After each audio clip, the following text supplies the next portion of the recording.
Hello everyone, welcome to B classes. आज हम इस वीडियो में मनी चैप्टर कवर अप करेंगे इजी वे में और थोड़ा फास्ट में भी, थोड़ा शॉर्ट एंड कट में यूज़ करेंगे ताकि हमारा चैप्टर बहुत इजी भी होता है ज़्यादातर बच्चों के लिए। ठीक है, तो रिवीजन के लिए उनको काम आएगा और नोट्स के लिए आपको ज़्यादा बेनिफिशियल रहेगा ये चैप्टर। ठीक है, अब पहले बात करते हैं मनी क्या है। A thing which is accepted as a medium of exchange is called money. या हम ऐसे ऐड कर सकते हो, a thing which is commonly accepted as a medium of exchange is called money.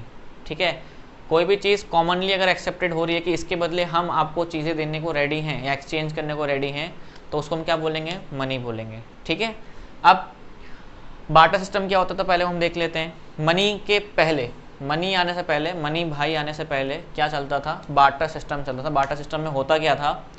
Goods are exchange for goods. Goods को goods के बदले या एक्सचेंज करते थे, या हम ऐसा बोल सकते हैं goods and services were exchange for goods and services. दोनों चीज़ें होती थी। ठीक है, समझ लो कि कोई मजदूर काम कर रहा है। ठीक है, आपने उसको पूरा दिन काम करवाया। ठीक है, आज जो आपने काम किया उसके बदले आप 2 किलो राशन ले जाओ, या 2 किलो चावल ले जाओ, या 5 किलो आप आटा ले जाओ। समझ में आया? तो आपने क्या करा? उसकी सर्विस के बदले आपने गुड्स पे कर दिया, उसको गुड्स दे दिए उसको। समझ में आया? उसके वेजेस के बदले। तो उसका ये क्या बोलते थे? इसको बार्टर सिस्टम। बार्टर सिस्टम में क्या होता है? Goods are exchange for goods, या ऐसा पूरा नोट्स बना रहे हो तो नोट्स में लिख सकते हो goods and services were exchange for goods and services. इसको हम क्या बोलते हैं? C to C economy, commodity for commodity economy बोलते थे इसको। ठीक है, अब बार्टर सिस्टम में बहुत ज़्यादा ही ड्रॉबैक्स थे, लिमिटेशन थी बहुत सारी, जिनकी वजह से मनी इन्वेंट हुआ। मनी भाई आए किसकी वजह से? इनकी वजह से, क्योंकि इसमें बहुत सारे क्या थे? लिमिटेशंस थे।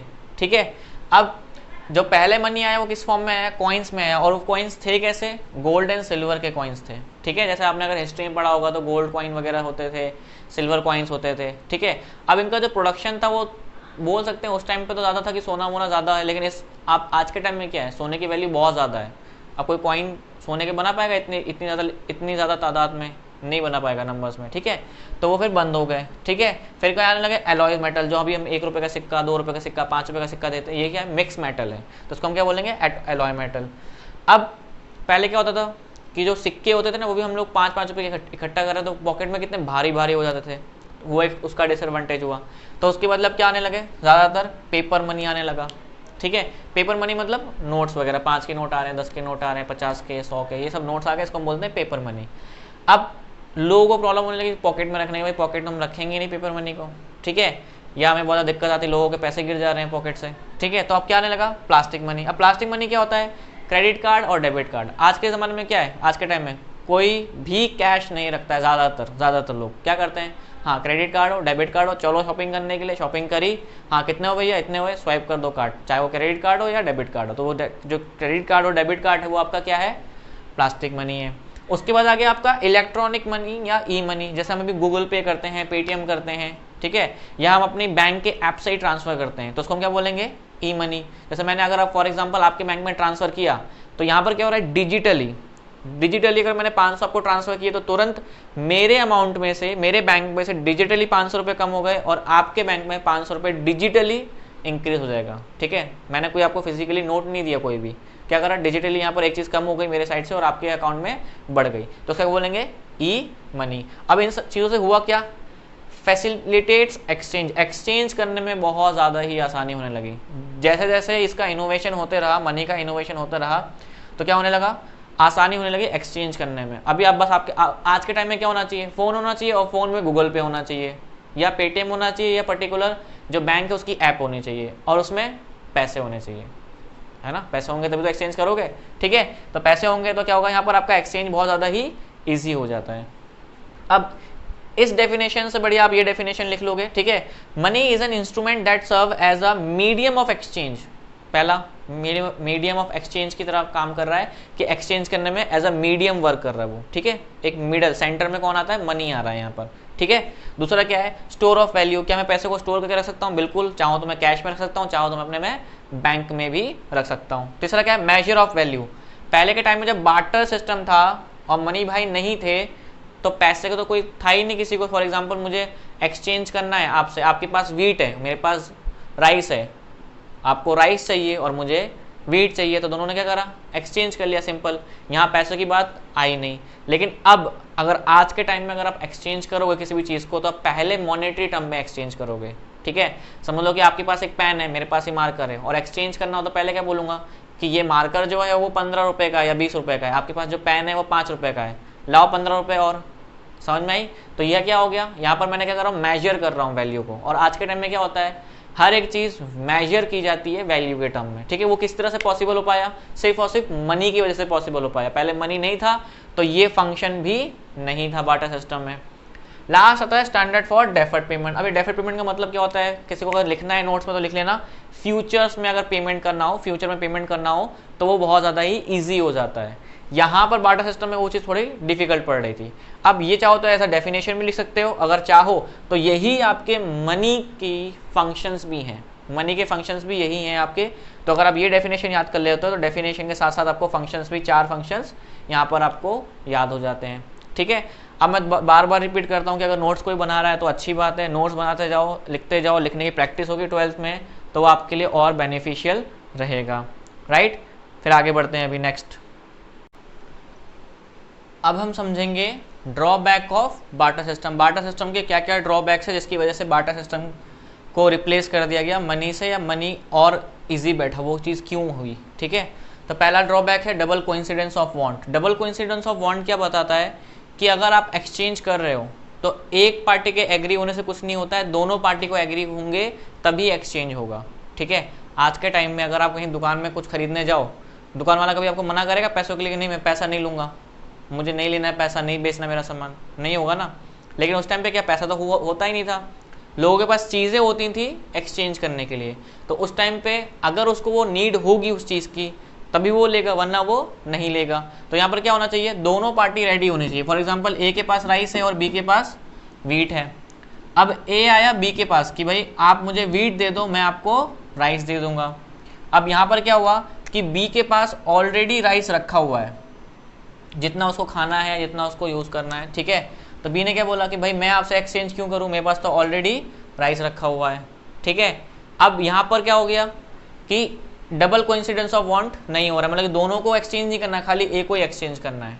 समझ में आया? तो एक पहला ड्रॉबैक ये हो गया। दूसरा क्या है, lack of common unit of value. Common unit तो पहली बात तो था ही नहीं, तो लोग अपनी ज़रूरतों के हिसाब से या सामने वाले की ज़रूरत के हिसाब से ज़्यादा चार्ज करते थे, चार्ज इन से ज़्यादा चीज़ें ले लेते थे।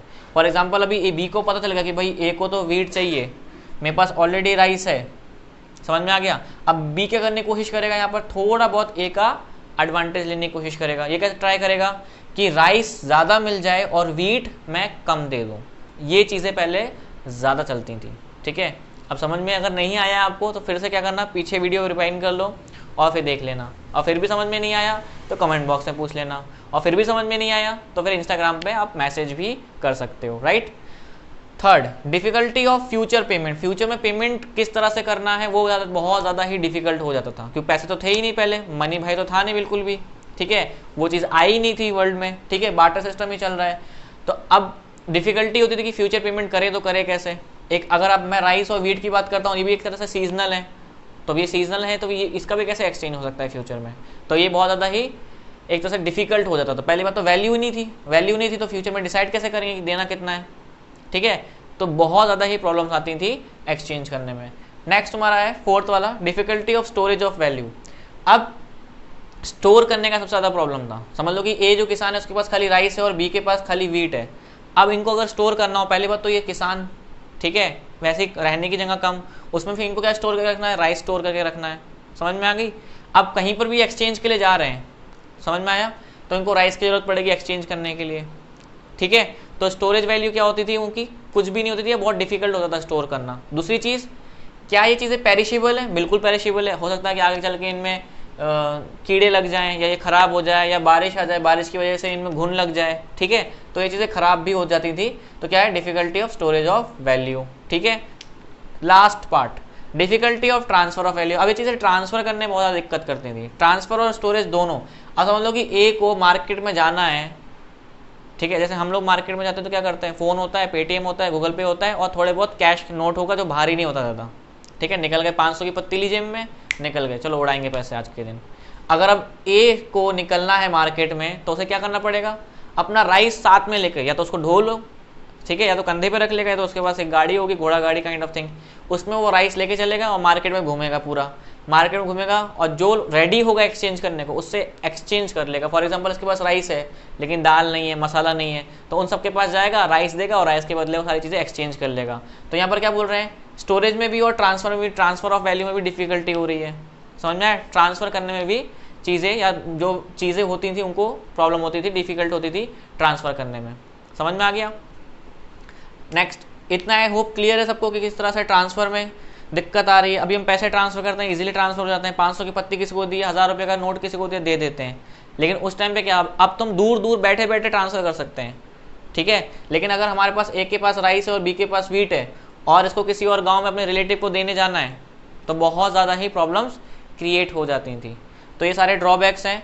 अब बुक में आपके क्या लिखा होगा, कुछ भी नहीं लिखा होगा, ज़्यादातर एग्जाम्पल लिखे होंगे, ठीक है। तो अगर एग्जाम्पल चाहें, आपकी थोड़ी बहुत इंग्लिश अच्छी है, ठीक है, वो हो जाएगी पढ़ते पढ़ते, तो अगर आप चाहें तो एग्जाम्पल पढ़ लीजिए, उसके अंदर के सब में एग्जाम्पल्स ही हैं और कुछ भी नहीं मिलेगा।